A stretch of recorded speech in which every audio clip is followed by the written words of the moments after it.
ओम नमो भगवते वासुदेवाय। तो आज हम लोग श्रीमद् भागवतम के तृतीय स्कंद के 7वें अध्याय का 37 श्लोक का लेते हैं। और इस श्लोक में जो विदुर जी हैं वो ये पूछ रहे हैं मैत्रेय ऋषि से कि जब प्रलय होती है ना तो सब कुछ भगवान के हिरण्यगर्भ में सब कुछ समा जाता है, कोई भौतिक जगत नहीं रहता है, कुछ भी, पूरा ब्रह्मांड सब कुछ समाप्त हो जाता है। तो जब सब कुछ समाप्त हो जाता है तो फिर भगवान की सेवा कौन करता है? उस समय भगवान की सेवा कौन करता है, ये मतलब पूछ रहे हैं।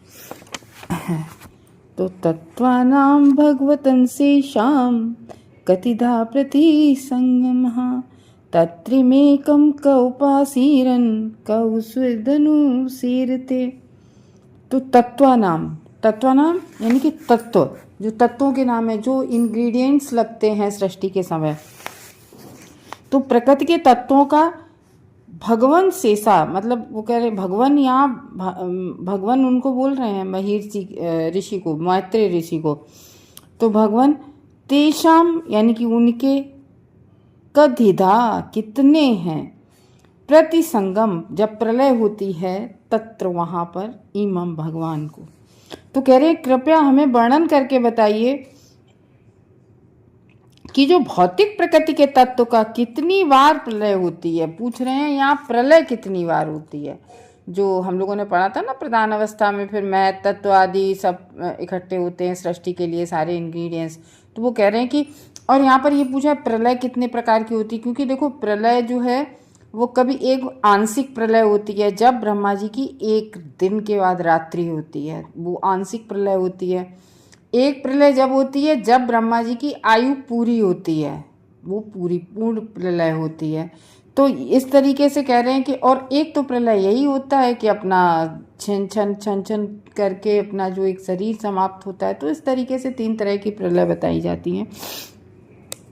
तो पूछ रहे कितनी बार प्रलय होती है, और इन प्रलयों के बाद जब भगवान सोए रहते हैं। याद रखना, हमेशा भगवत गीता भागवतम में भगवान सोते कभी नहीं है, भगवान की योग निद्रा होती है, भगवान योग निद्रा में सोए होते हैं, हम लोगों जैसी नहीं। तो भगवान जब योग निद्रा में होते हैं तो उनकी सेवा करने हेतु कौन जीवित रहता है? क्योंकि प्रलय के समय तो हम लोगों ने सुना है ना कि सब कुछ, कोई भी भौतिक चीज नहीं रहती है।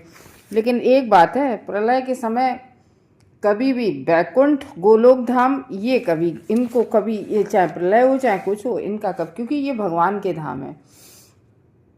ब्रह्म संहिता जो ब्रह्मा जी ने लिखी है, तो उसके जो 5वें अध्याय का 47वें 48 श्लोक में कहा गया है कि जब महाविष्णु योग निद्रा में रहते हैं और योग निद्रा में भी श्वास लेते हैं, तो श्वास जैसी भगवान अंदर श्वास ली, वैसी उनकी श्वास के साथ असंख्य ब्रह्मांड अंदर चले जाते हैं, सारे भौतिक जगत प्रकट तथा प्रकट होते रहते हैं।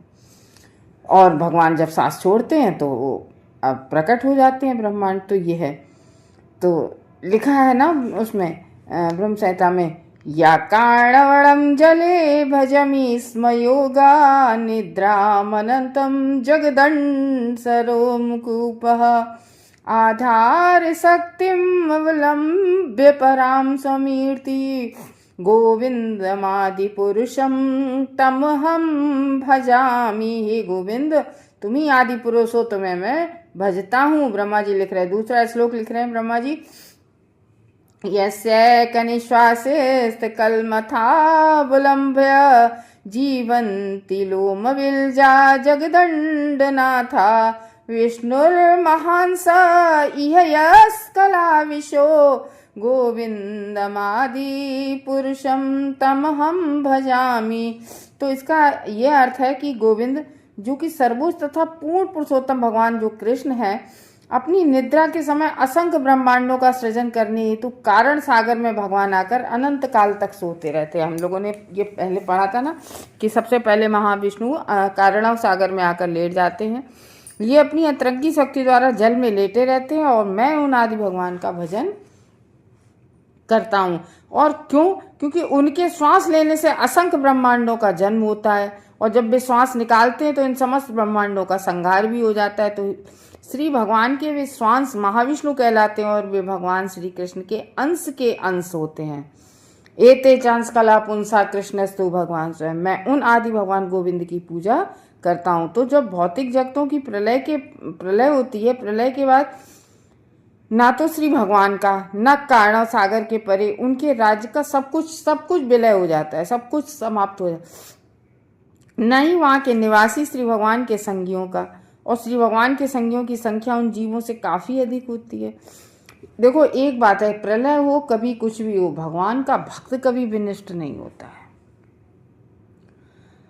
देखो कितने भी प्रकार की प्रलय हो, इस प्रलय काल में परमेश्वर की यानी कि जो सेवा करते हैं, यानी कि जो भक्तगण होते हैं, तो वे बिना प्रलय को प्राप्त किए हुए सेवा करते रहते हैं।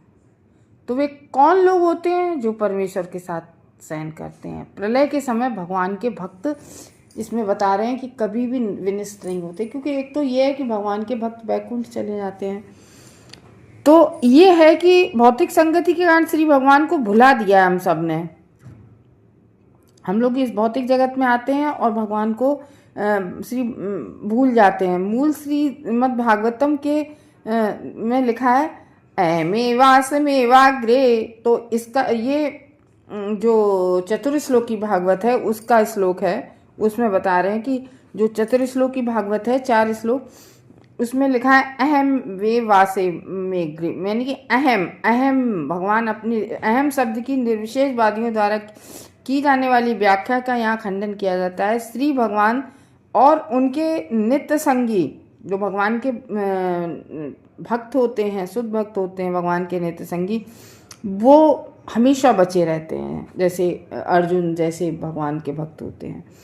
विदुर द्वारा ऐसे व्यक्तियों के विषय में प्रश्न किया जाना श्री भगवान के समस्त साज समाज के अस्तित्व का स्पष्ट सूचक है।